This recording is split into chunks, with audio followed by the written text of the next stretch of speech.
I'm Jeff Smith, and this is Zoom In.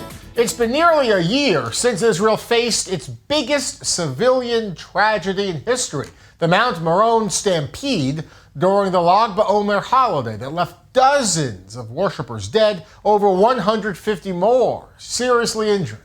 I-24 News reporter Mor Ellen investigates the safety changes that have been made to the holy site since then and what is still missing on Meron ahead of this spring's holiday crowds. April 30th, 2021 is a day that will be remembered in Israel as a tragedy, when 45 people were killed and 150 injured at a religious celebration at Mount Meron in northern Israel. Two of Shimon el-Haddad's brothers were among the dead. According to the information we have, my younger brother died here, on the second step, and the older brother, who was 18, died here. The last footage we have of them, we see them together, hand in hand. And because of the chaos, they were separated. I'm shaking when I talk to you, it's not easy. My younger brother was only 12. According to Shimon, the tragedy came as no surprise. The number of illegally built structures and roads around the site made safety very difficult. This disaster was avoidable, it's very clear. They've been alerting about it for years. Where I stand now used to be an unauthorized building, and all around us used to be unauthorized buildings.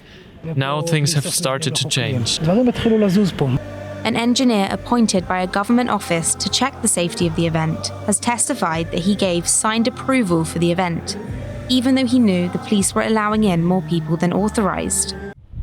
Since the tragedy, a state commission of inquiry has been investigating what happened when more than 73 unauthorized buildings located at Mount Meron were destroyed. But there is still a long way to go. Even the police station located next to the grave was built illegally. I hope it will all change now, God willing. With the proper budget, they can prepare this whole area for 300,000 people, like any other stadium. A source from the Israeli police has admitted that the current location of the police station in Meron will move to an authorized building soon. This holy site is only second to the Western Wall in yearly incomes and tourism in Israel. Even so, the past governments never gave it the budget it needed to function fully. We criticize the police and the commanders in charge of this tragedy. Before a big event like this one, the chief of police is expected to go to the location and check all of the smallest details.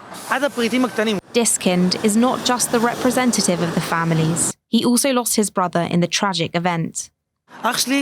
My brother could have been here with me if people would have done their job. We shouldn't look at it as a sectorial problem. It's a mistake to think that the people responsible for Mount Meron should be the Ultra-Orthodox parties. It doesn't matter left or right. It is expected from all Knesset members of all spectrums to do their best to make sure that at events, standards will operate as safely as possible.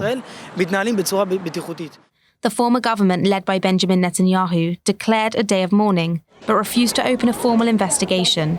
The Ultra-Orthodox parties were against a probe. The Ultra-Orthodox community is angry about this. The community wanted an investigation, and they are still following the investigation closely. All members of Knesset that were against the State Commission of Inquiry should do some introspection. At the end of 2021, the State Commission of Inquiry has issued interim conclusions that include limiting the number of participants during future events at Mount Meron. A commissioner will be appointed, and the Minister of Religious Services will be responsible and appointed by the government. The government has started implementing its conclusions. Even so, Israel and Shimon think there is still a long way to go. And the next event on Mount Meron is just 2 months away. Shimon is planning to witness the changes in action. People stepped on one another, not on purpose, and they killed each other, not on purpose. We will come back this year, especially since my 2 brothers are buried here. Recently, they came to Lahav 433, the police's investigations unit, to collect the evidence remaining from that terrible night. The police has entrusted those two with finding the owners of the many lost items, bringing some closure